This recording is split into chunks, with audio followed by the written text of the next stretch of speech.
Miniature anvils and the tiny tools that go with them are part of the impressive skill set of Jack Mease of Lander. We call him the master of the miniature.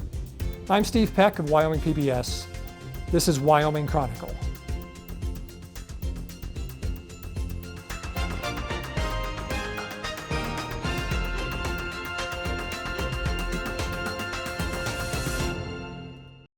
Funding for Wyoming Chronicle is made possible in part by Wyoming Humanities, enhancing the Wyoming narrative to promote engaged communities and improve our quality of life, and by the members of Wyoming PBS.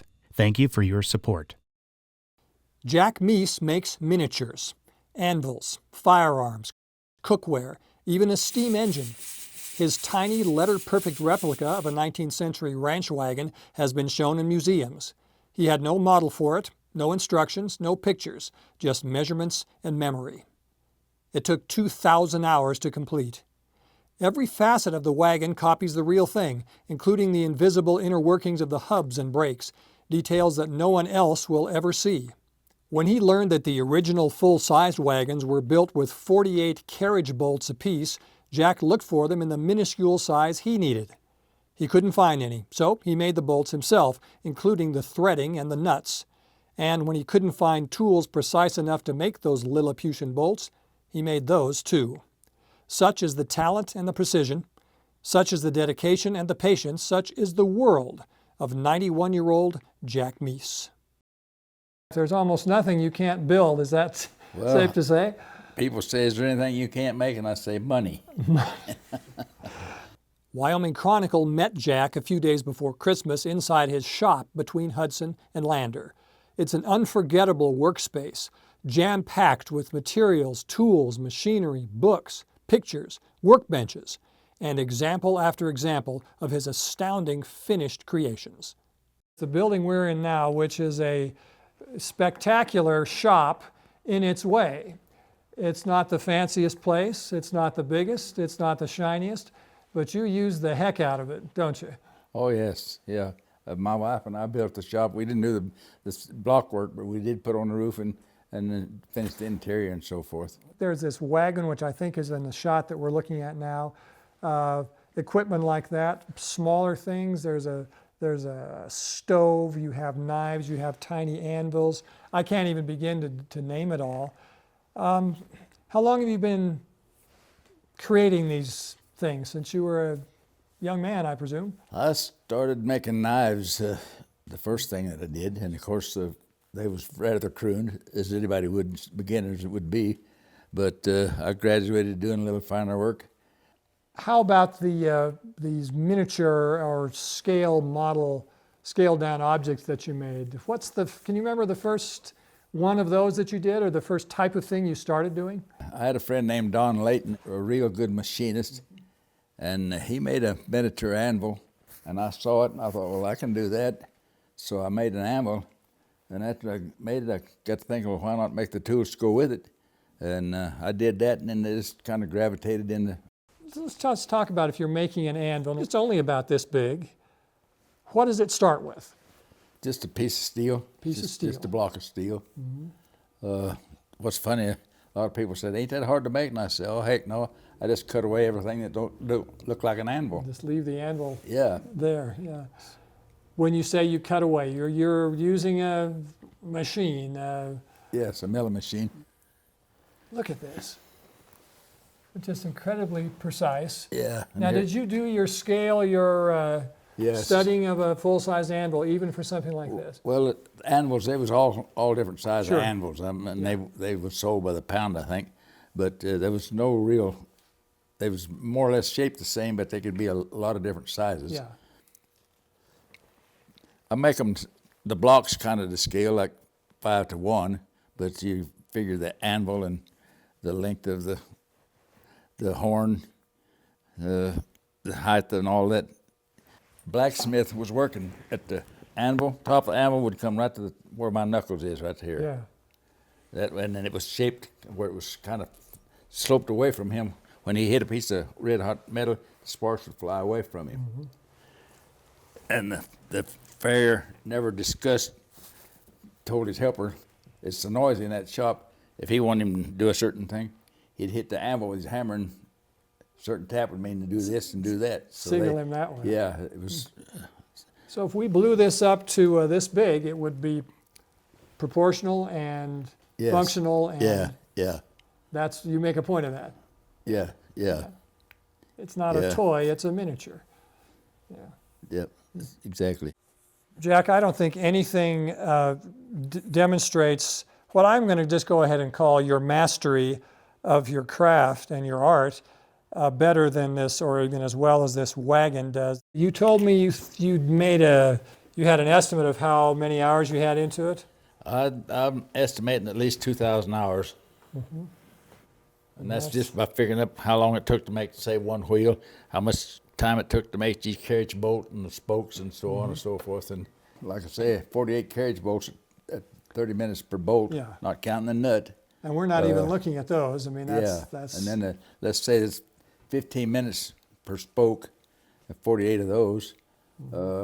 Then you have to make the hub, which is rather involved to make all of the cuts for the spokes to fit into the hub. And the bands on the hubs, I took old shock absorbers and would turn them down, and then I'd heat them on my stove and press them on that hub so they'd shrink to fit more or less. Wow. Same with the tires.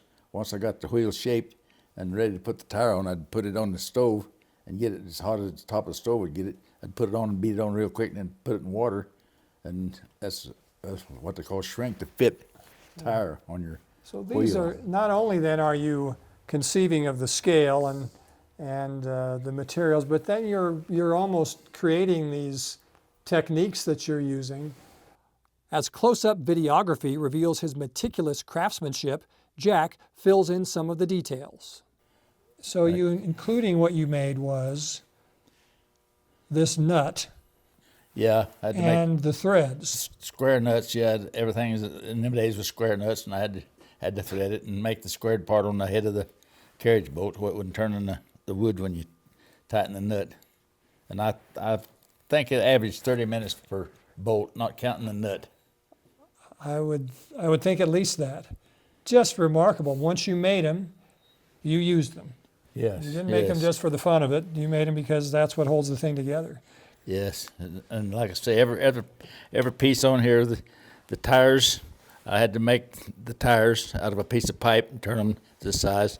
Same way with the bands on the hub. I used old shock absorber tubes to make the different bands for the hubs.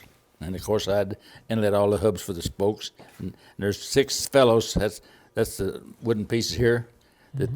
There's 6 fellows in here, and I had to inlet them so the spokes to go in.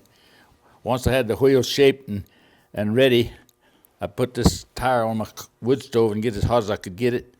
And I'd pound it onto the wheel and then put it in water to cool it off right quick. So it's a kind of a shrink to fit. And this piece here where they put the foot was called a dashboard. You still got a That's dash the in your car. dashboard. Yeah. I love these terms. And this is another part of what you learned. Yes. And you were interested in that too. What's this called? I want to use the right terminology as well. You developed then some tools that you had to have so that you could make the wagon, and you have a couple of those here as well. Yes, this is a tapered reamer for tapering the hub. Here's a partially made hub, but I had to drill a hole in the hub and then take tapered reamer and go in here and put the correct taper on that. And then you got a thimble that goes in that, so I had to make a reamer to taper the thimble. And then on this is the one for the thimble. This one here, out on the end of here is a metal piece on the axle that's called a skein, and I had to make a tapered reamer for the skein, and that's all on a taper. On the right side of the wagon, they had a right-hand thread. On the left-hand side, they had a left-hand thread. And that's what this one has. And as it's going forward, it's trying to tighten the nut on it. And this axles on the front axle was what they call a gather or toe in. We call it toe in. So as long as you're going forward, that wheel is trying to go close toward the center of the wagon. If a nut came off and you backed up for any distance, the wheel could fall off. Or you hit a rock, it would fall off. And And this is shock absorber tube that I would turn down to press onto the little hub. And there's different sizes bands on that hub. I just continue to be impressed by the idea that if we're looking at that hub, no one was going to know that you'd actually threaded it the way that the wagon maker would have. But you knew. You wanted to do it right. Yeah. I'd get articles or whatever, and what I needed to figure out how to make everything authentic. I found books that explained it. Had a guy tell me one time, what I know that I didn't learn from no dang book. I said, yeah, but how much do you know? I said, I thought that's what they made books for, is to teach us. Now also, because you're striving for authenticity, you built and created things that the owner, the operator of this wagon would have had. And I'm going to show one of them here. He had an axe, would have had one. You made this. Yes. In fact, there's your name on it. Meade, Meade, Lander, Wyoming, it says. It might have been a chuck wagon. They had to eat. So here's a little Dutch oven that you made as well, with the handle, with the lid that comes off. Beautifully intricate stuff. You made a set of skillets and a plate, because that's what they would have had. You made a coffee pot with a lid. 8 cups. I've got the cup there, and I measured it. It holds exactly 8 cups. The old trail driver cowboys all carried 10 cups and so forth, and they would hang out on a saddle string on their saddle, and a lot of the times the handle would get broke off. So that's what happened to that cup. The handle got broke off. You even authentically broke off the handle, but that would have happened. I'd be hard-pressed to say what the most impressive part of it is, but this might be it. So included in the cook set that the wagon operator would have carried is this tiny, tiny set of silverware, knives, spatula. You told me to be careful with these, and I am. Forks. And the old-time forks was 3-time. They wasn't 4-time like the modern forks. We'll just show the spoon because the spoon is the hardest part to make. I wondered about that. It's not really a regular shaped spoon. It's more like a gravy ladle or something on that order. But to make a spoon shape is tough. Yeah, I almost have to make a stamping mechanism to do that. How in the world would you make something like that? What did you have to do? Well, I just took a piece of metal and ground it down and shaped it and drilled the holes in the handle. I had to drill the holes in the handle before I heat treated, because once I heat treated, you cannot drill the holes. The drill wouldn't drill it. But then I'd polish it back out, and then I put the handles on made out of micarta, and I could put the rivets on there, and it wouldn't split the micarta when I braided the rivet. So you must have had to go to a manufacturer to find rivets this size, right? No, I made them. You made those. Just out of wire, yeah. But here's a rivet maker you were telling us about. This is what I made, the rivets that goes in here on these standards. And if I make a rivet, I put a piece of baling wire in there, and one side has got a bigger hole in the top of it. I'd brad that and then push it back out of there, and I'd put that through from the wood side, and then on the metal side here I could brad that, and it wouldn't split the wood. You've always been just good at this kind of thing, good at picking it up? Well, it seemed like that comes easy for me. I don't, I guess it's God-given, but I can sit down and think about something like that, and it forms in my mind, and I just go ahead and do it. For the wagon, for example, did you have a model that you were working from? No, a picture? I had a few pieces of a wagon in the backyard, Yeah. but I just went around the country and would look at different wagons and measure them and so forth. And of course, there was no 2 wagons was alike, except even the factory wagons. Studebaker was one of the biggest wagon makers and one of the best wagon makers. Yeah. But John Deere made wagons, but there was a lot of individual wagon makers, so there was all types of. So it's just, I'd measure this one and measure that one, and come up with the formula I wanted. So when I think about it, there's some mathematics involved in this too. Oh, absolutely. Measuring, making sure you get the scale, which is crucial to it. Unless you're into it, you don't realize how complicated it is to just build a wheel. It's rather complicated till you get into it. You don't realize what is involved. Wow. And a lot of the hardware I made out of welding rod. Heat it and flatten it out and do whatever I needed to shape it to. So when you flatten it out, I mean, so we're getting into kind of blacksmithing almost? Blacksmithing, yes. Another of your skills. Yeah. The fifth wheel is all on, turns on metal, and that's all has to be specially shaped. Mm-hmm. You found you liked doing this kind of thing. Yes, I'd stay up for midnight a lot of times and get up and go to work 8 in the morning. Yeah. What kind of work were you doing through I was the working years? at U.S. Steel when I was making the wagon. I see. Yeah. So it was a way for you to get away from that, to occupy your mind, occupy your hands, use your brain. You had the patience for it. That must be a huge part of it. Yeah. For some reason I can do that, but I can't sit out there and fish for 5 minutes if I don't get a bite. Yeah. And then this, if you can see here, this little, what they call stay chains, I made all of those out of music wire. You made the chains.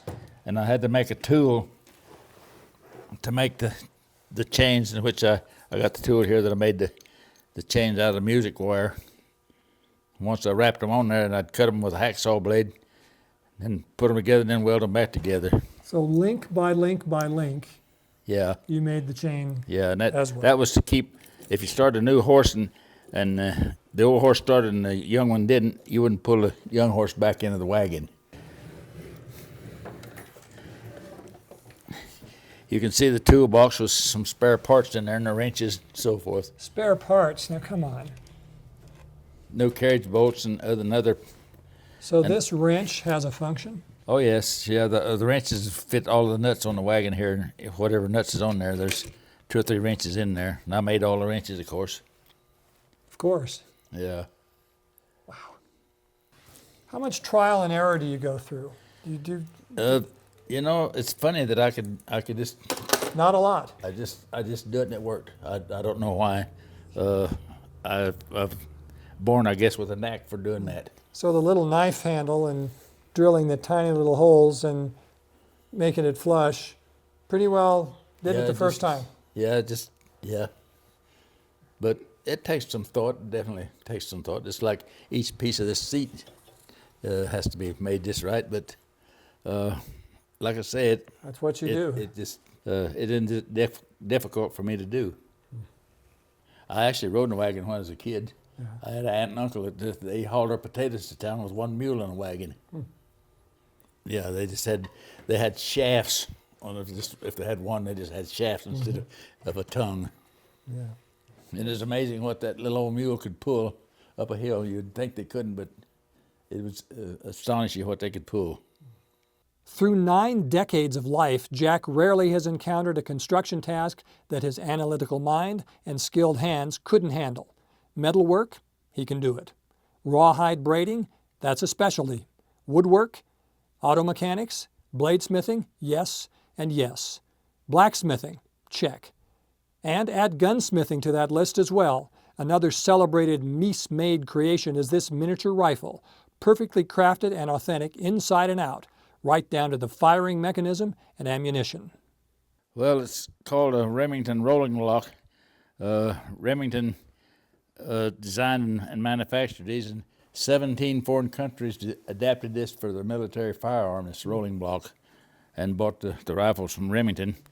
But there was a collector from Laramie quite a few years back, I don't remember just what year it was, well, it was 98, I think, asked me if I'd make a miniature. He collected the rolling blocks. If I'd make a miniature, and I said, "You want a Creedmoor?" He said, "Yeah."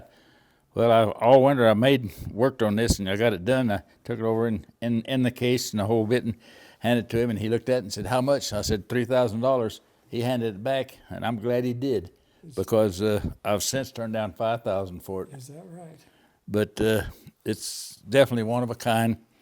Everything, this is long-range veneer sight that actually adjusts for height and so forth, and the windage is out on the front sight. There's a windage adjustment that moves it from side to side.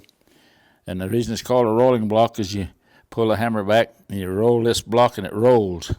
And that's, you load that, and then you push your block back forward, and it's ready to fire, and pull the trigger, and it fires. And then I put it on safe cock. But everything on it is a replica of the 1874 Remington Creedmoor rifle. It's too small to physically shoot, but I did make a cartridge for it. And you can see the primer in there, see the little... It's almost microscopic. The detail. Yeah. Do you work with a glass sometimes to? No, You don't. I can't. You eyeball Glasses. I got 3 pair of glasses that I put on to do this kind of work, but I can't work under magnifying glass and do this kind of work. But you said it will load and it will eject. Yes, and there's a screw right there that holds that ejector in there. And this firing pin is spring loaded, and the firing pin is not much bigger than a needle. Jack, you must be one of the most patient men alive in this setting. Do you think of yourself as that way? Are you a patient man when you're not in the shop? I can do this work, and if I make a mistake, I don't throw a tantrum. I just put it away and start over. And you actually learn more when you make a mistake than you do making something right. Sure. It's kind of hard to explain it that way, but it's the fact that you do. Later, Jack points out this tiny replica of a steam engine he'd seen in Montana. After reading up on the mechanics of the invention, he built it to perfect miniaturized specifications, using only some Polaroid photographs for guidance. By the way, it works perfectly. My daughter's got the big one in her yard in Montana, and it's an old antique, and some of the parts is missing off of it. And I was looking at that one day, and I thought, I wonder if I couldn't duplicate that thing. So I looked it over and studied it a little bit, and my son-in-law sent me photographs of it, and I duplicated it using photographs. I had to buy a book to study how the valves actually functioned. For some reason, I can sit down and think about that a little bit and decide how I'm going to go about it and do it, but the valves actually gave me trouble, and I bought the book and figured out how those were working. You bought the book. When in doubt, buy the book. Yep. But that was not really simple to do that, by no means. Them have to function perfectly. You can see the linkages in here, how they're, all that's working.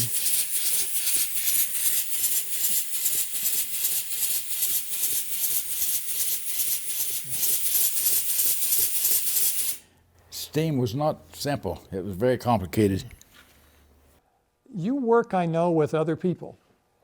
You invite them to come in and work with you. You teach them. You work beside them in the shop. You've done it with people of all ages for different reasons. The neighbor kids down here, I think one of them was 8 years old, and I was doing a little braiding, and they seen it, and then they got enthused about it. Yeah. So there was 2 of their kids that is the ones I really started teaching. I've had 6 grants from the Arts, Parks, and History to teach braiding. I've had over 70 people that started braiding, but most of them would last 2 or 3 weeks or something on that order. But I've had probably 10 that got fairly good at it. George is the last person that I had as a grant. George Kirst. Mm-hmm. And you told me he's a cancer survivor who's Yes. been in here working with you here quietly for years. Yes, it was nip and tuck there for a while, I think, with him. He was at Salt Lake, the cancer center down there, but he would come in here and get the braiding, and you could hear him humming and whistling occasionally. And so to me, and I know his wife really appreciates it, she said that's the best therapy that he could have possibly had. I had another guy, a good friend of mine, his wife passed away, and he didn't have things to do, and I suggested that he braid, and he started, and it was a lifesaver for him too. Helped him get over it. Yeah. It's just something that they can do that makes them feel good. Mm-hmm. Yeah. And a lot of my students say they get all wrought up and out of sorts, and they can go and sit and braid a little while, an hour or two, and it just calms them right down. Yeah. If you got your hands busy, you're thinking about what you're doing instead of your problems. Yeah. That's what it's been for you through the years? Well, I don't say I had problems, but I've always been kind of nervous and keep doing something with my fingers and so forth, so it gives me something to do besides just play with my fingernails. Yeah. Jack Mease, thanks for having us into your shop. and into your world a little bit. I'm just feel greatly privileged to have seen what you do, heard about it, watched you demonstrate it, think about you in here doing this stuff. You told me you're 91 years old, and it's a remarkable thing to have done at any age. I'm really glad you're still doing it. I hope you keep on doing it for as long as you can. And thanks for being with us on Wyoming Chronicle. Well, thank you for doing it, and I hope the public appreciates it.